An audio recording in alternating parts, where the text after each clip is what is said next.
Je crois qu'un des problèmes importants de notre société est de considérer la nutrition uniquement sous l'angle alimentaire. Or, je crois que les aliments ne sont qu'une infime partie de tout ce qui nous nourrit. Dit autrement, ce dont nous ne nous nourrissons pas, nous le compensons à l'excès par les aliments. Et notre microbiote réagit aussi à ces autres facteurs que l'alimentation, les émotions par exemple, dont si nous les laissons ancrées en nous, refoulées, non évacuées, non prises en conscience, non acceptées, vont générer des dysfonctionnements.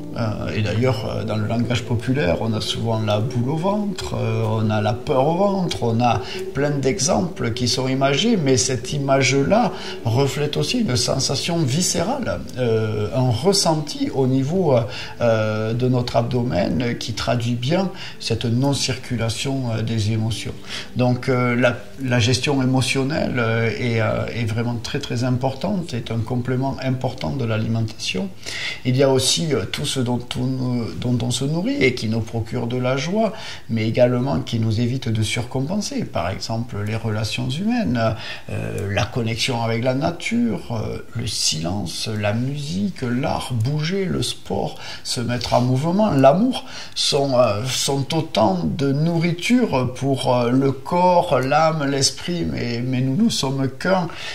Et chaque fois que nous ne nous nourrissons pas d'un de ces éléments qui nous sont propres, on vient souvent compenser par l'alimentation.